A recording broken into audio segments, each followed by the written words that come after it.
Donc, en fait, un tarot, je vous disais, c'est pas uniquement un jeu pour faire de la voyance. À la base, c'est vraiment un livre de connaissances. Mais c'est un livre de connaissances en images dont les pages ne sont pas reliées. Donc, en fait, on a la possibilité de mettre l'histoire dans le sens qu'on veut.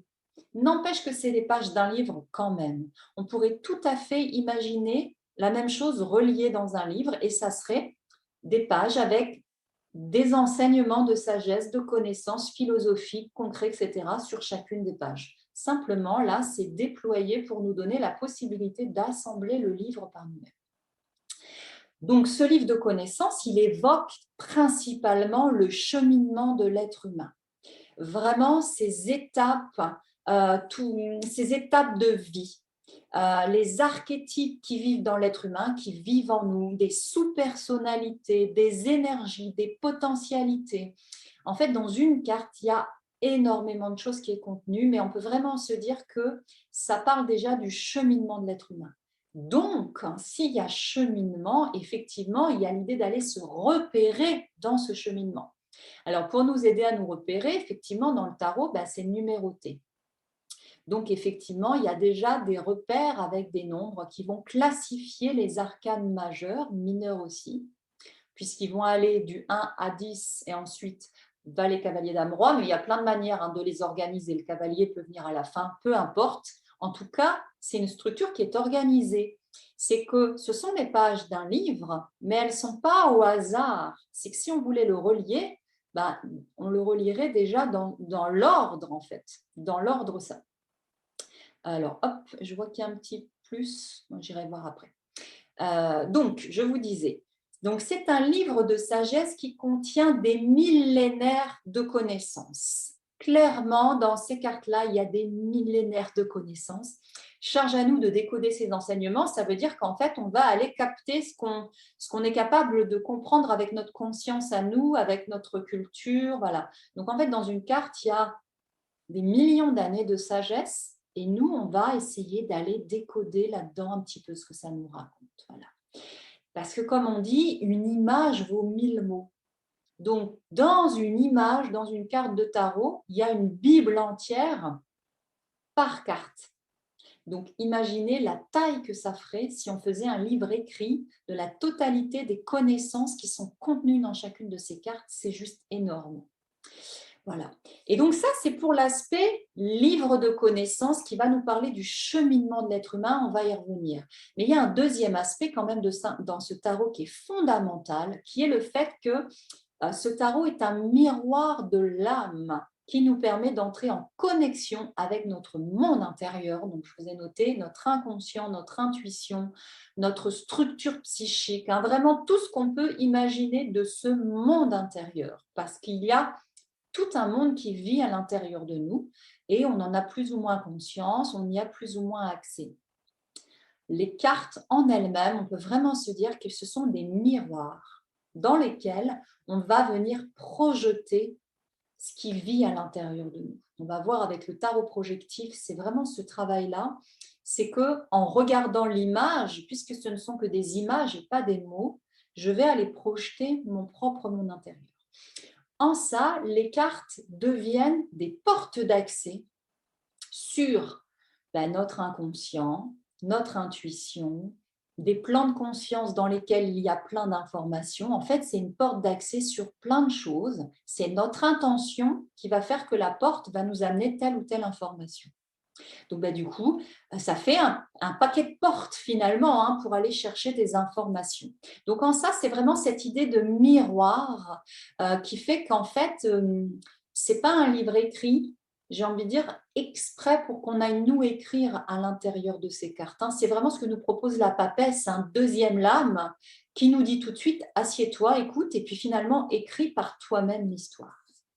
Voilà, donc ce miroir de l'âme est super important. On va le voir aussi dans cette histoire de boussole intérieure. Parce que qui dit boussole dit se repérer. Et donc, le tarot, c'est une boussole qui nous permet déjà de nous situer dans notre vie et dans le cheminement humain, dans notre propre chemin. Si on part du principe que toutes les expériences de vie possibles sont inscrites dans ces cartes, Ça veut dire qu'à n'importe quel moment de ma vie, je peux faire une pause et me demander dans ma boussole où est-ce que je suis. Est-ce que je suis au sud, au nord, à l'est, à l'ouest, au nord-ouest, au sud-ouest? Et ça va m'emmener vers symboliquement certaines cartes, donc certaines étapes de vie. Si je suis dans une période de vie où je dois faire des choix, je prends cet exemple-là parce que c'est tellement facile avec l'amoureux, et ben peut-être que si je me pose avec mon tarot et que je le connais, ce tarot, peut-être que je vais pouvoir aller me situer, me dire, OK, ouais, c'est ça. En ce moment, je suis en train de vivre une étape amoureux, archétype de l'amoureux. Et du coup, ça me permet vraiment de me situer, de me positionner sur le petit point, vous êtes ici dans ma carte intérieure. Et à partir de là, je vais pouvoir agir dans le monde. Parce qu'il s'agit toujours d'être connecté à nous, à ce qui vit en nous, connecté au monde extérieur. Il ne s'agit pas de se couper du monde, mais justement de pouvoir aller agir dans le monde avec notre propre pouvoir, c'est-à-dire notre propre force, notre propre autonomie. Voilà. Donc, en ça, c'est vraiment une boussole super intéressante. Donc, cette boussole-là nous permet de comprendre les grands enjeux psychospirituels que nous traversons, parce que dans chacune des cartes, il y a ces enjeux-là psychospirituels. Ça veut dire vraiment tout ce qu'on va trouver dans la carte qui va nous parler des possibilités émotionnelles, des possibilités mentales, des possibilités spirituelles, des possibilités concrètes. Il y a plein d'enjeux. Peut-être, voilà, l'impératrice peut avoir cet enjeu à un moment d'exprimer mes besoins. Ça, c'est un enjeu psycho-affectif, quoi. Voilà, récupérer voilà, cette capacité de dire les choses, d'aligner ce que je pense, ce que je dis, ce que je fais, ou en tant que femme, de récupérer mon pouvoir, le pouvoir du féminin, et plein d'autres choses. La pensée créatrice, si on est plutôt sur un enjeu psychospirituel, comment mes pensées donnent forme au monde dans lequel je vis. Hein, cette pensée créatrice, elle est dans l'impératrice. Voilà. Donc ça, c'est tout ce qu'on va appeler les grands enjeux psychospirituels qui sont dans les cartes. En tant que boussole, le tarot, il nous permet aussi de trouver des clés pour nous aider parce qu'il contient des informations symboliques. Donc, si je fais un tirage tarot ou si j'observe juste, comme l'image que vous avez là à l'écran, vraiment mon tarot déployé comme ça, comme une boussole, et que je cherche à me situer dedans, quand j'ai appris, donc là, il faut avoir appris le tarot, il faut avoir étudié le tarot pour trouver les clés parce que pour le coup, il faut avoir commencé à creuser les enjeux qu'il y a dans cette carte-là pour voir en fait comment la carte, elle nous donne aussi des solutions. C'est comme si finalement une carte était le problème et sa solution ensemble. Oui, tu as du mal à ceci, mais regarde, en t'y prenant comme ça, peut-être que ça peut le faire. Hein, pareil, je pense à la Maison Dieu qui nous donne tout un protocole autour de l'expression, de d'abord faire sauter le mental, enfin faire sauter le mental, on s'entend, on le garde le mental, il est important, mais à un moment, laisser tomber le côté trop rationnel, exprimer ce qui vit à l'intérieur de nous, pour peut-être après recevoir une information qui vient d'ailleurs, plus intuitive, etc. Donc, par moment, il y a vraiment des clés dans les cartes qui nous disent bah, tu fais comme ça et comme ça. Donc ça, quand on a ça en poche, quand même, vraiment, ça soulage. Voilà. Et puis, quand même, effectivement, je vous ai écrit, rencontrer les arcanes majeures, c'est rencontrer des facettes intérieures, de réelles parties de nous. C'est-à-dire qu'à chaque fois qu'on va rencontrer une carte, ce n'est pas quelque chose d'extérieur à moi. Le battleur, quand je le rencontre, je rencontre mon battleur intérieur, ce qui fait battleur en moi. Toutes les potentialités contenues dans l'archétype du battleur qui vivent en moi, puisque le tarot dans sa totalité vit à l'intérieur de moi. C'est tout des potentialités de la vie humaine. Donc, eh ben, quand je rencontre le battleur, je rencontre le battleur en moi. Quand je rencontre la papesse, je rencontre la papesse qui vit à l'intérieur de moi.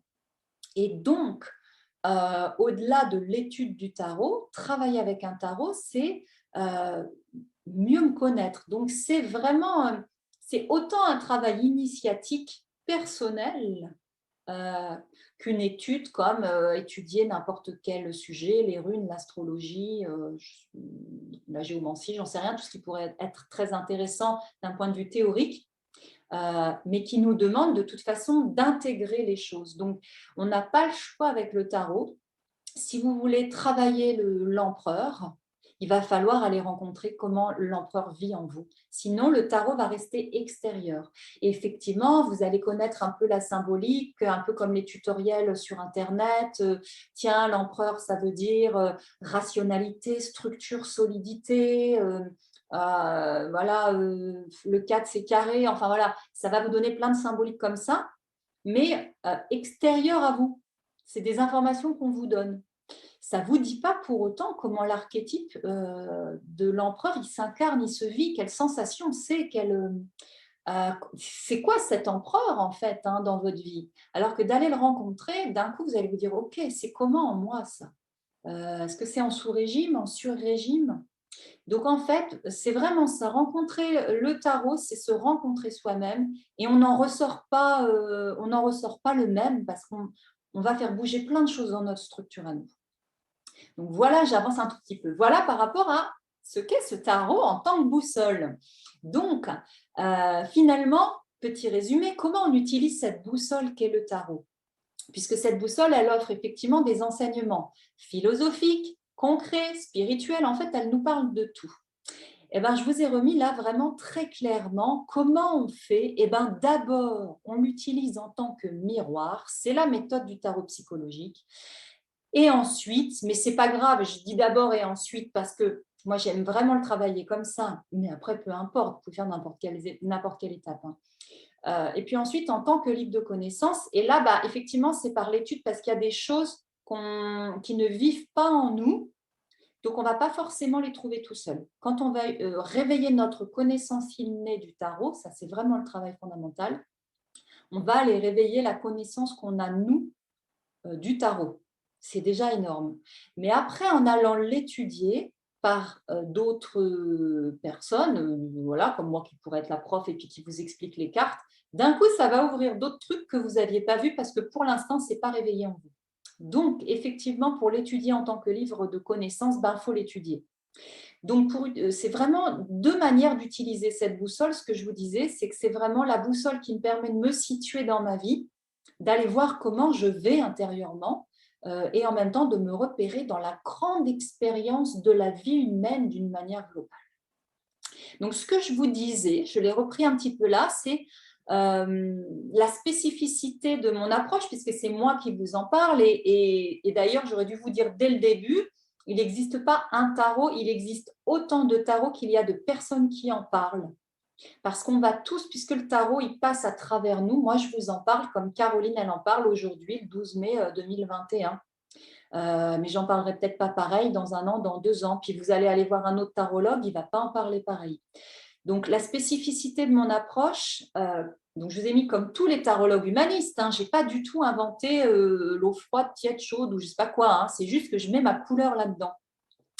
La spécificité de ma manière de travailler avec le tarot, c'est toujours de commencer par ouvrir cet espace sacré en nous pour aller connecter notre sagesse à l'aide du tarot comme miroir aux portes d'entrée. Ça, c'est ce que je vous disais.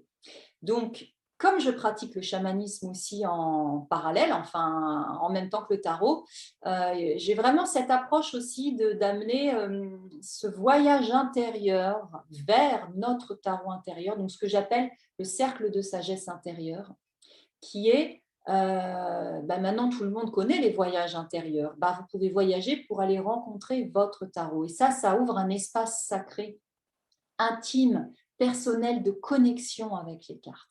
Ça, c'est vraiment la couleur de ma manière d'utiliser le tarot. C'est vraiment d'abord de poser cet espace sacré, puis d'aller dans des espaces subtils à l'intérieur de nous pour aller dialoguer avec eux directement, en fait. Voilà. Et puis, dans un deuxième temps, bien sûr, prise de hauteur. Et là, on se relie aux grands archétypes et aux enseignements qui sont cryptés dans ces cartes. Ça, c'est, j'ai envie de dire, les 2 étapes, même dans les cours de tarot. C'est première partie, c'est à vous de jouer, vous faites tous les travaux d'écriture. Et deuxième partie, là, vous vous posez, puis voilà, je vous raconte un petit peu. Ça, on prend de la hauteur et on regarde d'une manière archétypale les grands enjeux dans les cartes. Et puis quand même, troisième chose, j'ai mis une petite coquille, un petit point, j'ai pas dû finir ma phrase. Ouais, j'ai pas fini ma phrase, c'est drôle. Intégrer le tarot en nous, conscience de ce qui vit en nous. Bon, j'ai fait un bug, mais c'est pas grave, on comprend ce que ça veut dire. Intégrer le tarot en nous, c'est au bout du compte, faire que cette boussole-là, elle soit à l'intérieur de nous et que dans toutes nos situations de vie, pof, en fait, on sait, ça parle de soi-même, on comprend ça. Mais pour ça, il faut vraiment le vivre. C'est vraiment l'enseignement de l'ermite dans le tarot.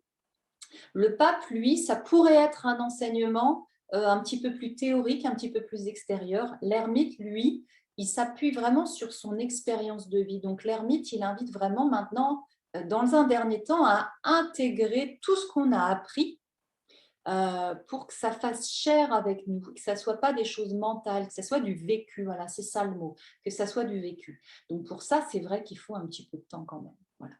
En tout cas, voilà déjà quand même dans les grandes lignes comment on peut utiliser le tarot comme une boussole. Donc c'est vraiment cette boussole intérieure. Et donc le tarot psychologique.